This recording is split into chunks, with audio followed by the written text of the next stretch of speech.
Hola, ¿qué tal? ¿Cómo están? Bueno, este es el video de resumen de la unidad uno de las unidades mínimas del pensamiento que se denomina ¿qué es la ciencia? Es básicamente son palabras, comentarios como de finalización o de resumen de esta unidad que tiene que ver con definiciones de qué es la ciencia. Ya, pero lo importante también es destacar que como lo dije en el video de introducción, la idea hubiese sido de que hubiéramos hecho toda la construcción de lo que significa la ciencia, como que es el pensamiento crítico, ¿cierto? Que es una teoría científica, etcétera, y terminar con lo que es la definición de la ciencia. Pero hubiese sido muy largo y un poco no hubiese respondido a los intereses que yo tenía del mismo podcast o de este canal. Así que, por lo tanto, quiero partir simplemente indicando que la idea era partir con estas cosas, aunque a veces no necesariamente tenía mucho sentido, ¿cierto? O sea, definir lo que es la ciencia, definir lo que es la tecnología y lo que es la ingeniería, ¿cierto? Ayuda a tener una idea de qué se busca con el canal, ¿cierto? Como para partir. Aunque estos fueron procesos, como lo mismo lo indiqué en los capítulos, son procesos que se fueron construyendo a través de los siglos. Entonces eso, bueno, básicamente lo que necesito decir es que la ciencia es una es reafirmar que la ciencia es una forma de ver el mundo, es un proceso de pensamiento, de tomar, de seguir, tomar ciertos hechos y analizarlos de forma lógica y tener libertad de pensamiento, ¿cierto? O sea, como lo indicaba en el episodio de Breve Historia de la ciencia es un proceso que es muy rígido, es rígido en el sentido de que tiene una estructura y tiene un método, pero una vez que uno aplica esa estructura y ese método, uno puede indicar que la ciencia es una forma libre de pensar, porque cuando tiene nuevos antecedentes, es capaz de cambiar su forma de pensar, cambia el paradigma, ¿cierto? Que lo vamos a definir, pero básicamente el paradigma es una forma de ver las cosas, es una forma de hacer las cosas. Entonces cuando uno le llega nueva información, ¿cierto? Uno es capaz, bajo el pensamiento científico, uno es capaz de cambiar la forma en que estaba haciendo algo, o en que estaba pensando algo, en que había definido, que había generado un modelo de algo. Entonces, eso es una forma de pensar libre. Lo que es contrario al dogma, ¿cierto? El dogma puede vestirse de lo que tú quieras, de fe, de alegoría, con palabras bonitas, pero básicamente un dogma es una idea que no cambia y nunca va a cambiar. Es la base de la fe, ¿cierto? Eh, entonces, cuando uno ve el mundo de esta forma, uno ve el mundo de forma con un pensamiento crítico, con un pensamiento metódico, científico, en rigor uno puede ir entendiendo cómo van surgiendo las cosas en la medida que uno también va asignándole el peso relativo de cada uno de los parámetros relevantes de un sistema. Eso lo vamos a ir viendo, lo vamos a ir construyendo más adelante. Pero básicamente cuando uno sigue esos patrones, uno sigue el pensamiento crítico, asigna en torno a la experiencia observada, a los datos obtenidos, y uno asigna un modelo y sus pesos relativos, generalmente uno va a entender qué pasa en un sistema, sea social, sea el universo, sea corporal, ¿cierto? Esa es la gracia, ese es el objetivo final de este canal, ¿cierto? Que las personas puedan, puedan entender mejor la realidad que está alrededor, como valga la redundancia, que está alrededor de uno, eh, entendiendo los parámetros, ¿cierto? Ir desgranando una situación de lo general a lo particular y entendiendo qué afecta más y qué afecta menos, y así las personas van a poder tener más idea de cuando tengan que defender sus derechos o defender lo que ellos crean, que es básicamente votar o tener una postura política, ¿cierto? Lo que, como yo lo decía en los videos de introducción, ese es lo que yo veo, lo que yo observo en la realidad es que, o en el medio ambiente chileno, es que básicamente la gente no tiene las herramientas para poder desgranar estos problemas y poder entender quién o qué postura política es la que defiende sus intereses, la que defiende los intereses de su familia y de la sociedad en general a largo plazo, ¿cierto? Ese es como el objetivo. Bueno, y vamos a partir en el otro, en la unidad número 2, vamos a hablar de la filosofía que va a ir construyendo. Vamos a empezar por lo más fundamental, o sea, las definiciones más básicas y los fundamentos del pensamiento que vienen de la filosofía, y que después rápidamente yo lo voy a pasar hacia el pensamiento científico, pero básicamente vamos a ir construyendo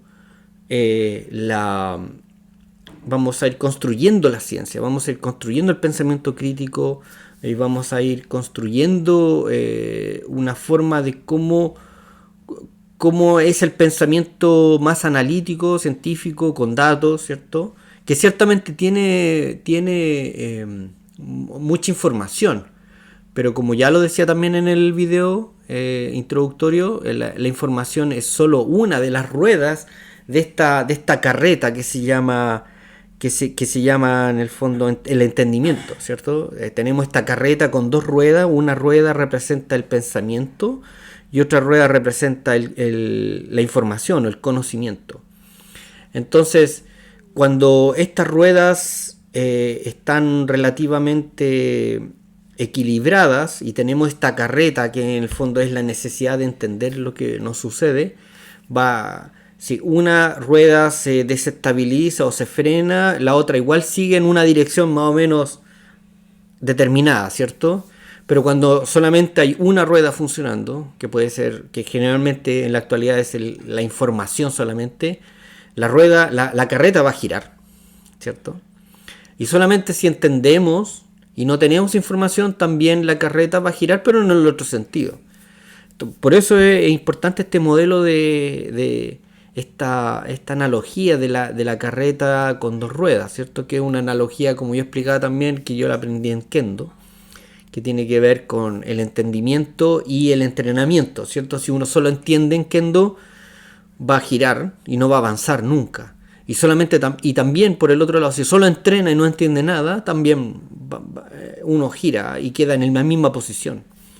Y gasta energía, ¿cierto? O sea, la vida transcurre mientras la rueda gira ahí mismo y está ahí básicamente en la misma posición. Es importante que estas dos ruedas giren relativamente parecidas para que uno tenga una dirección hacia algún punto, ¿cierto? Que generalmente es la mejora de algo. Entonces, claro, en nuestro caso, nosotros tenemos entendimiento o información y tenemos pensamiento, ¿cierto? La capacidad de entender analíticamente las cosas.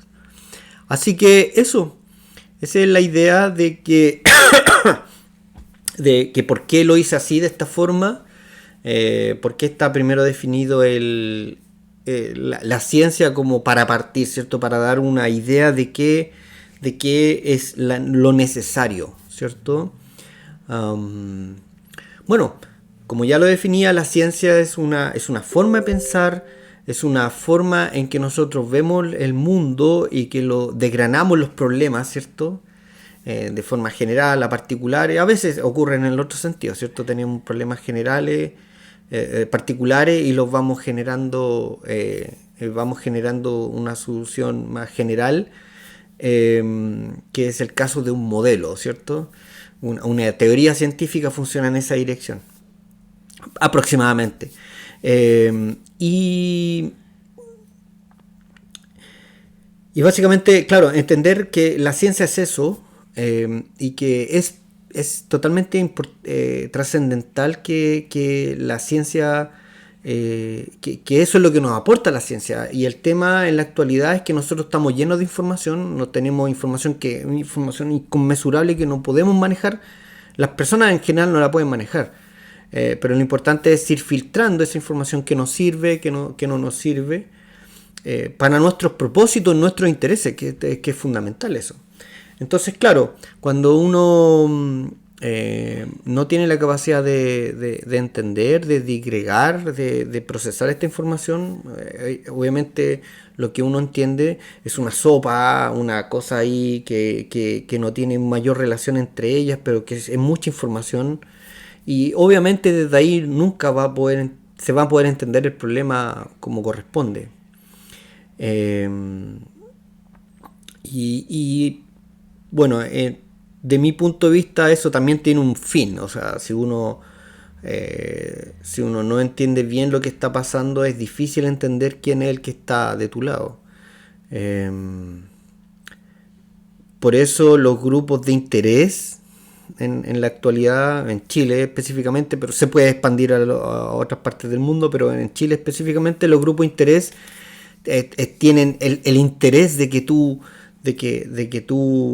esta sopa sea lo más densa, lo más compleja de desenmarañar, ¿cierto? Posible. Eh, pero con un poquito de pensamiento, con un poquito de calma, con un poquito de entendimiento científico, en general se logran bastante buenos resultados de entender qué es lo que está pasando. Por eso estos mismos grupos tienen el interés del movimiento anticiencia. Vamos a demostrar claramente más adelante que por qué estos movimientos anticiencia están financiados por estos grupos que tienen intereses. Porque la ciencia trae consigo, como lo explicaba, un entendimiento del entorno, un entendimiento de los procesos, un entendimiento de qué cosas buscan estos grupos y la lógica que hay detrás de ellos. Entonces, estos mismos grupos obviamente son los que van a financiar los movimientos anticiencia. Entonces, como también así, el fascismo necesita ir en contra de la ciencia. El fascismo, los movimientos anticiencia son grupos de personas que necesitan que la gente no piense con claridad. ¿Ya? Bueno, uno de los objetivos más grandes o los primarios de este canal es que la gente pueda apuntar a pensar con claridad, ¿cierto? Un pensamiento científico, un pensamiento claro, un pensamiento lógico. Eso, bueno, por eso yo también hice las diferencias entre lo que es partí haciendo las definiciones básicas para ir de un problema general a a problemas particulares, ¿cierto? Primero hablé de qué es la ciencia, después hablé qué es la tecnología y después hablé qué es la ingeniería, ¿cierto? Una es los pensamientos generales, ¿cierto? Las ideas fundamentales, las preguntas iniciales de la filosofía. La segunda es una aplicación, es una mejora de un proceso, ¿cierto? Como lo decía, la ciencia busca la verdad de un sistema, el entendimiento total, cabal de un sistema, y en cambio la tecnología busca la eficiencia, busca un proceso mejor, un proceso nuevo.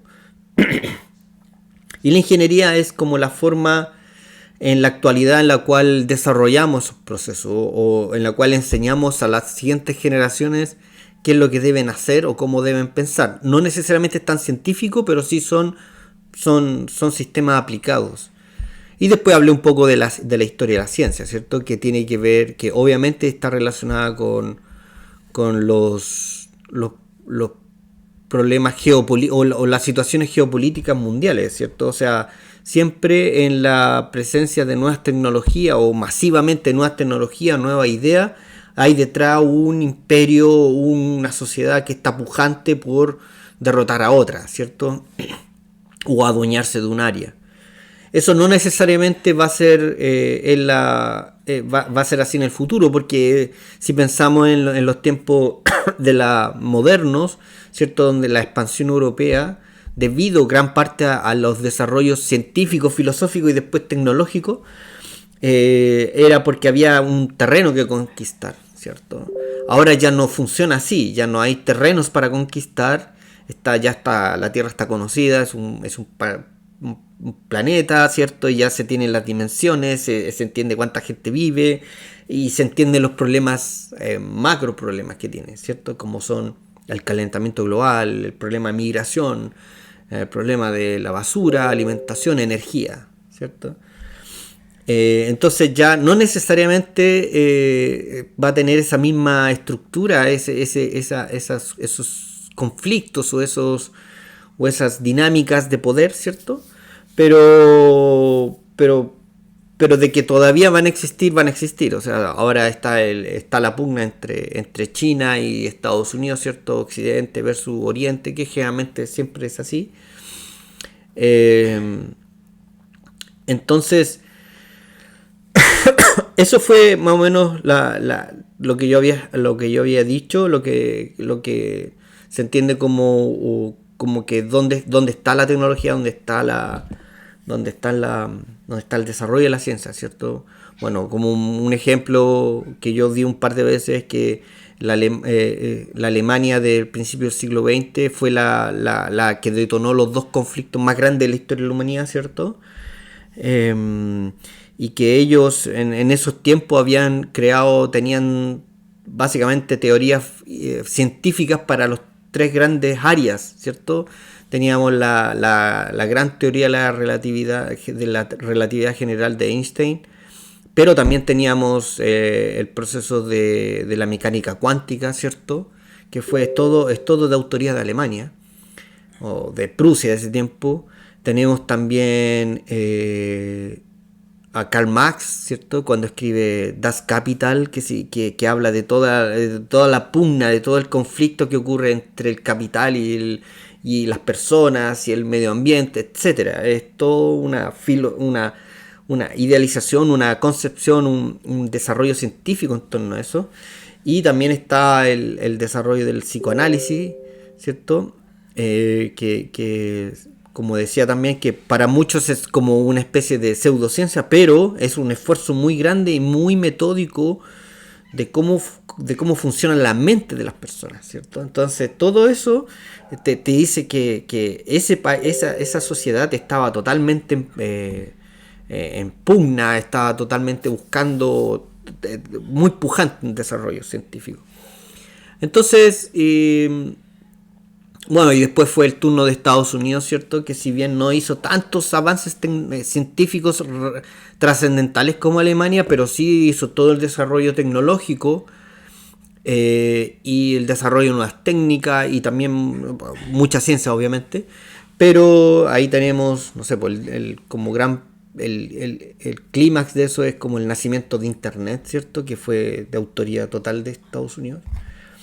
Así que con eso uno puede básicamente decir, oye, eso es un dato que muestra que efectivamente las sociedades pujantes son las que están en un conflicto, están en una guerra, ¿cierto?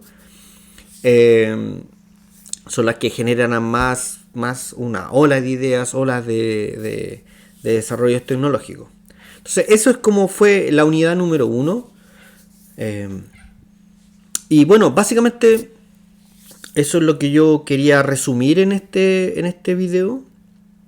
Y bueno, los dejo invitados para el siguiente video o el siguiente unidad, ¿cierto? Que es la filosofía. Y vamos a hablar de cosas, de cómo se va construyendo la filosofía, ¿cierto? O sea, primero, ¿qué es la filosofía? Segundo, aspectos como la lógica y el conocimiento, que es la epistemología, que es la gnoseología, ¿cierto? Y después vamos a entrar en una cosa un poco más profunda, que obviamente yo no soy experto, pero sí tengo algunos conocimientos, que es hablar de moral, que es la ética, que es la moral, que son los principios, ¿cierto? Y que es un poco qué es la educación. Entonces ahí nosotros vamos a ir construyendo el conocimiento de cómo funciona la mente científica, ¿cierto? Así que eso. Espero que le haya gustado esos 4 videos de esta unidad y espero que les guste lo que viene, que son, como les decía, toda la unidad de filosofía, con miras apuntando al pensamiento científico, ¿ya? Así que eso, espero que estén bien. Suscríbanse al canal, comenten los que me hayan comentado, ojalá hagamos algún tipo de discusión. Así que estén muy bien y que...